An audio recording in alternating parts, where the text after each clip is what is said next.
আল্লাহ দনরা সুলকে দিয়াও গেলেন আল্লাহ গায়ের হইয়া।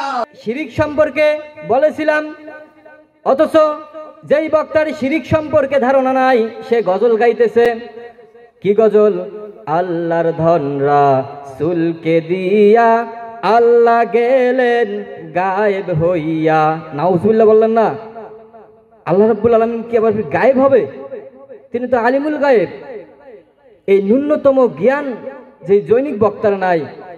অথচ আসলে আমরা তো হুজুগে বাঙালি, পাগড়ি মাথায় দিলেই বড় মাওলানা হওয়া যায় না, বড় টুপি মাথায় দিলে শায়েখ হওয়া যায় না, বড় জুব্বা পরলেই হুজুর হওয়া যায় না। হুজুর হওয়ার জন্য অনেক অনেক অনেক জ্ঞান অর্জন করার দরকার এবং উস্তাদের সাথে লেগে থাকার দরকার। শুধু জুব্বা পরলেই হুজুর হওয়া যায় না, বড় বড় টুপি পরলেই হুজুর হওয়া যায় না। হুজুর হতে গেলে অনেকগুলো বৈশিষ্ট্য থাকা লাগে। এই বৈশিষ্ট্যগুলো যাদের মধ্যে আছে ওই সমস্ত ব্যক্তিদেরকেই কেবল হুজুর বলতে হয়। কিন্তু ওয়াজের ময়দানে, স্টেজের ময়দানে এসেই যখন এই সমস্ত শিরিকি গজলগুলো বলে, আবার একজন ইসলামিক স্কলারের সে তার জুতোর তুলনামূলক জ্ঞান অর্জন আমি বলবো তার ভিতরে নাই, অথচ সে তার ভুল ধরে আর আমজনতা তাকে দেখে আবার সাপোর্ট করে। এই ন্যূনতম যে গজল পরিবেশন করেছে তাতে তো ঈমান থাকে না, আবার সে আশিকে রাসূল হয় কিভাবে? আবার সে নবীর যে ফলো করে, যার ভিতরে শিরিক দিয়েই ভরপুর, বিদআত দিয়েই ভরপুর, আবার সে নবীকে কিভাবে মানে? আরে বেটা, নবীকে যদি মানতি তাহলে অবশ্যই শিরিক এবং বিদআত এই দুইটা জঘন্যতম যেই ইবাদত আছে তোর ভিতরে থাকতো না। এই জঘন্যতম নিকৃষ্টতম যেই কাজগুলো আছে এই কাজগুলো তোর ভিতরে থাকতো না। সম্মানিত হাজিরিন, কি বলতেছে? আল্লাহর ধনরা সুলকে দিয়া আল্লাহ গেলেন গায়েব হইয়া। নাউজুবিল্লাহ বলেন না?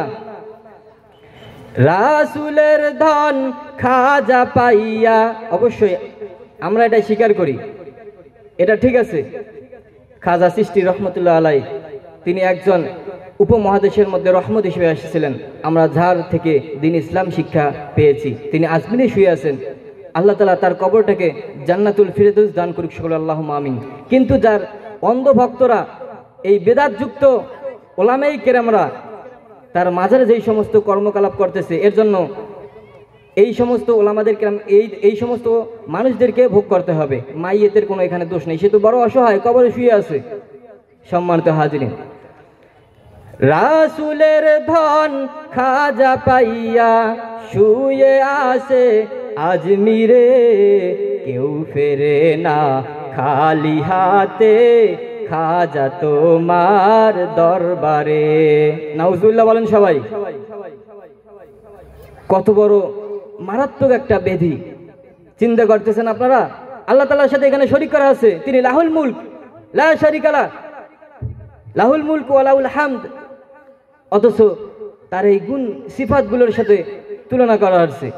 কেউ ফেরে না খালি হাতে খাজা বাবার দরবার থেকে।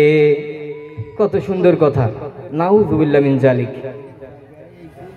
সে গজল পরিবেশন করতেছে যার মধ্যে এতগুলো শিরক, আবার সে একজন বড় ইসলামিক স্কলার, যার ভূমিকা বাংলাদেশের মধ্যে অবশ্যই প্রশংসা করতে হবে।